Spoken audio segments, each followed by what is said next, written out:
Федотова, профессора Софийского университета Святого Климента Охридского.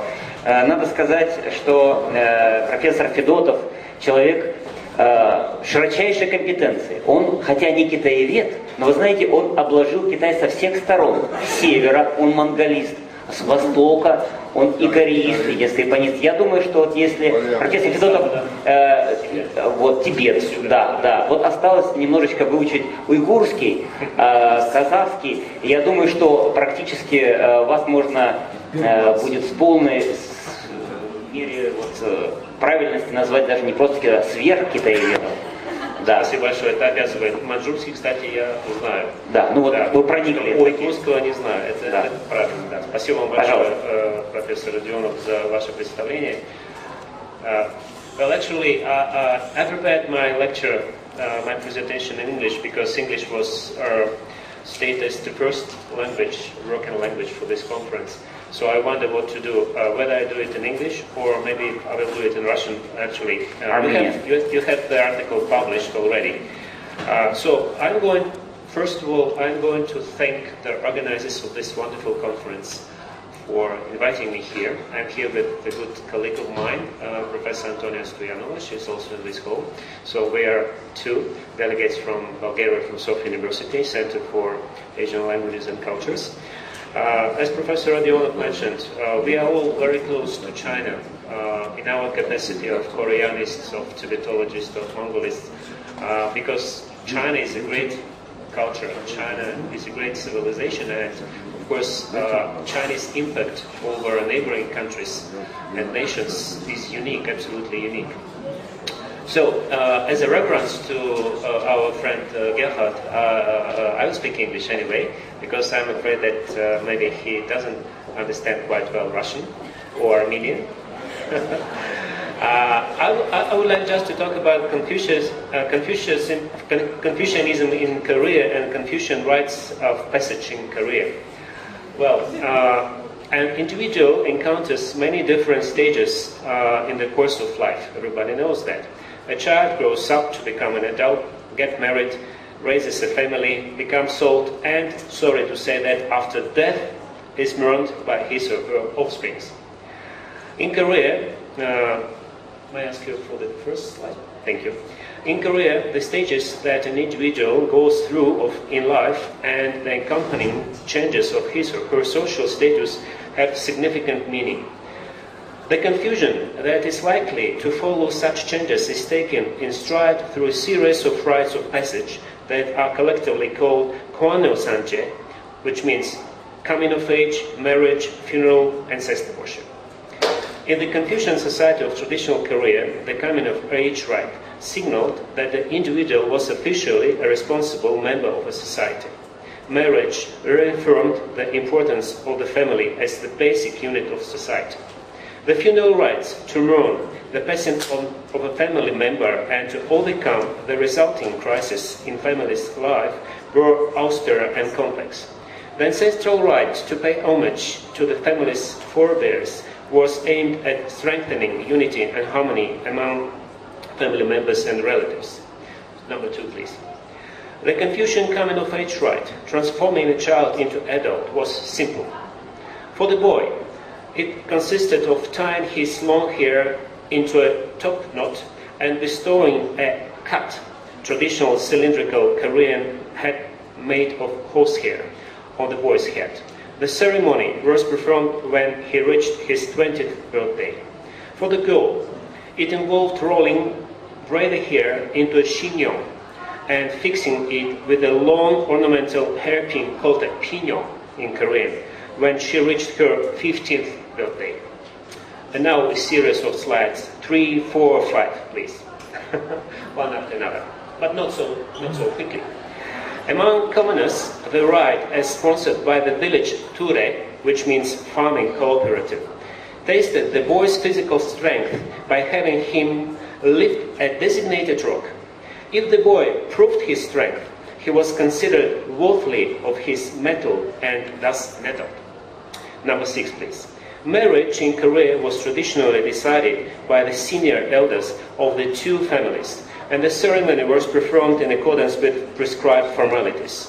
Once a matchmaker confirmed the agreement to marriage by both families, the bridegroom's family sent to the bride's family a letter indicating the groom's saju, palcha, 4 pillars, indicating the year, month, day, and hour of his birth, which are presumed to determine his fate and fortune. The bride's family decided on a wedding date and notified the other side, which was followed by the groom's family, sending the ceremonial wedding dress and gifts to the bride. Number 7, please. Unlike in China or Japan, the wedding ceremony in Korea is traditionally performed at the bride's home. It begins with the groom presenting a pair of wooden geese to the bride's family. The groom then exchanged vows with the bride and shares with her a drink of wine in a gourd dipper. After the ceremony, the newlyweds usually spent 2 or 3 days with the bride's family, but the stay was known to last as long as a year in some cases, by the way. Upon arrival at the groom's house, the bride offers deep bows and gifts to the groom's parents and relatives, which symbolize the beginning of her new life with her in-laws. And now please number 8, after that 9, 10 and 11, not very quickly. The traditional Korean wedding ceremony was an honoring of the ancestors and public display that continuity in the family line was assured. The family, which was created by the marriage, was considered the basis of a social life, and it was a social obligation of parents of the marriage to lead prolific and prosperous lives. Meanwhile, number 12, please, the funeral rites to mourn the loss of a loved one were played out in the complex formalities and procedures in traditional Korea. During the Joseon period, this is the last Korean dynasty, when Confucianism took root as the guardian moral and ethical system, funerals became particularly elaborate as an undertaking not limited to the immediate family, but extending to the entire clan. Much of this tradition is still practiced today. The purpose, number 13, please. The purpose of a funeral service is to enable the bereaved family to overcome the sense of loss and fear and to smooth the transition to daily life without the deceased. The passing of one's parents is always particularly sad. For Koreans, the funeral, including the monetary contributions to the deceased family and the assigned duties and roles, symbolizes the full extent and nuances of the family bonds. Number 14, please. Traditionally, mourning lasted for 2 years, following a strict set of protocol involving a series of prayer rites interspersed over the period. The intervals between their prayers, including the offering of food to the deceased and rites to conclude the burial, would be lengthened over time until the end of the 2 years. The principal mourners would doff their ceremonial garb and other tokens of bereavement and return to their normal daily lives. The various steps and rites that make up a complete funeral and period of mourning are as follows. Number 16, please.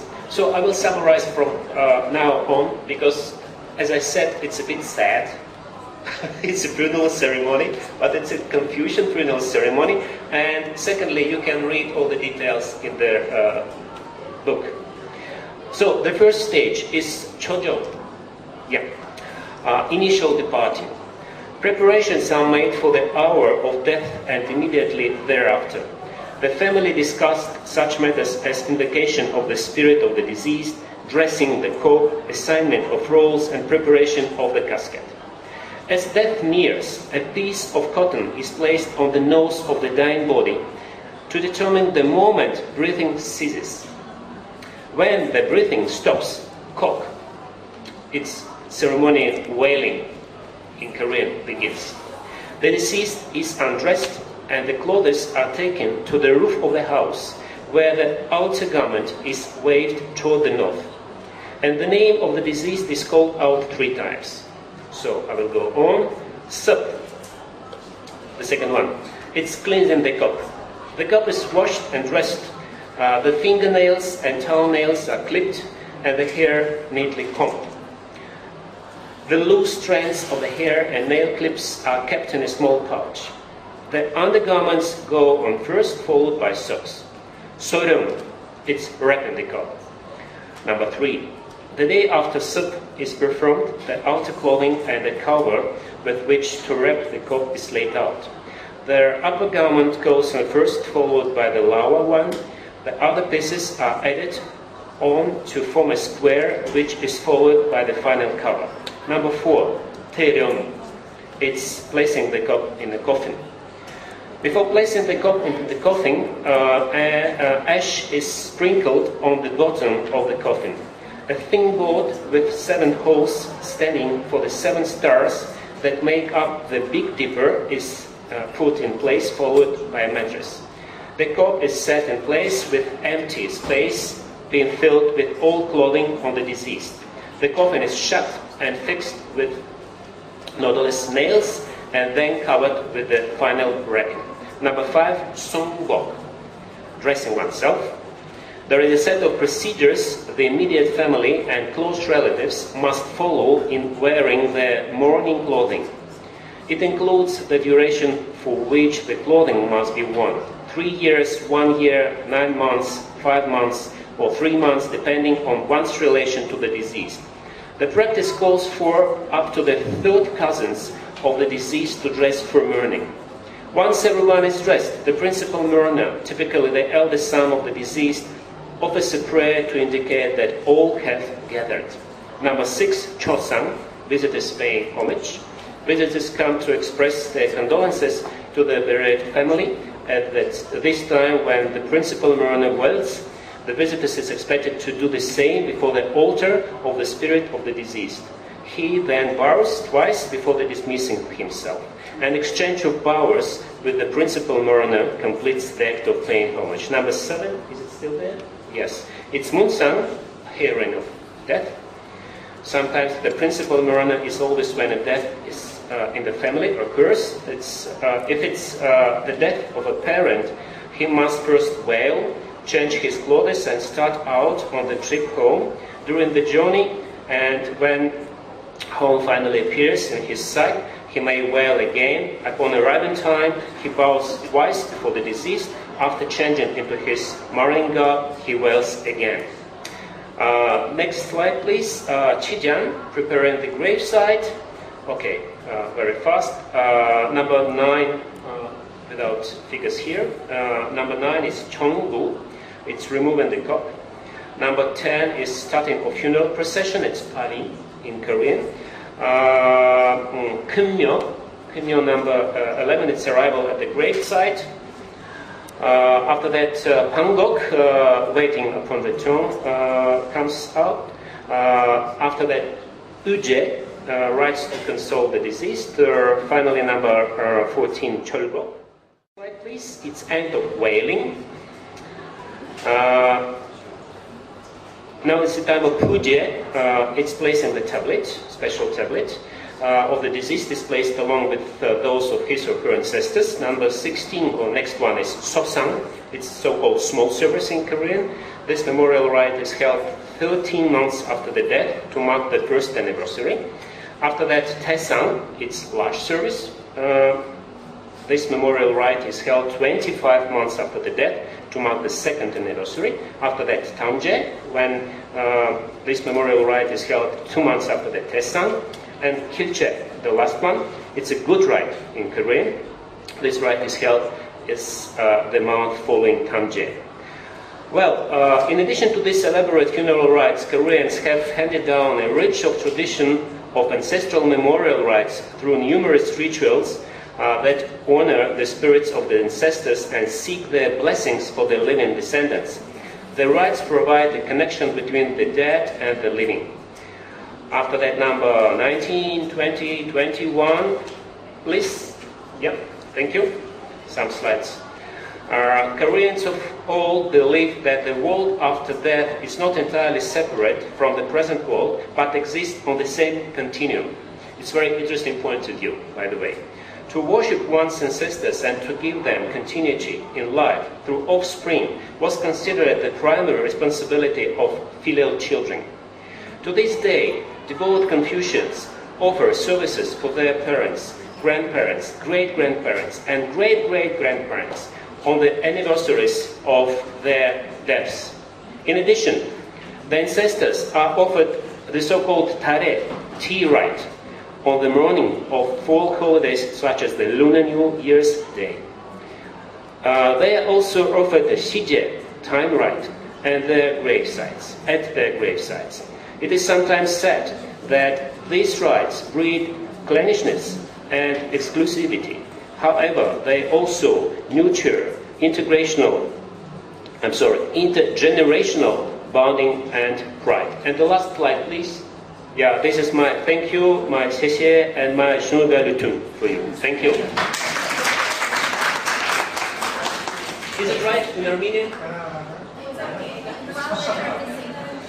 One letter is missing. Sorry, my Armenian is not perfect. Sorry about that. Не так много времени, давайте мы буквально один-два вопроса. Да, please. First, I would thank you for using English, of course.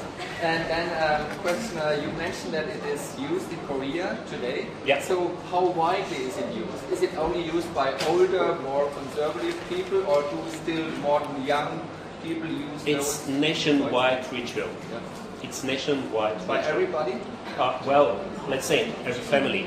Yeah, because Koreans in everyday life, they are still Confucianists. Yes. So, is there a difference between North Korean society and South Korean society? It's a good question, of course, yes. Because in North Korea, well, I think that in a way, religions are getting reborn in North Korea. Confucianism is not a religion, we all know that, but still some Confucian rites are also reborn now in Korea, North Korea. In South Korea, it's, as I mentioned, nationwide. Does the North Korean government say, what's the attitude of the government in North Korea about people observing these rites? I remember the time when it was only one Buddhist monk in North Korea, only one, who was in fact not a monk, like a guard, monastery guard. Now I think that they have about 150 Buddhist monks, and I do believe that maybe the North Korean government is not so strict as to Confucius right as well. I think so. This is my offer. Спасибо большое. Спасибо. Да, ну, давайте на этом завершим. Большое спасибо профессору Федотову.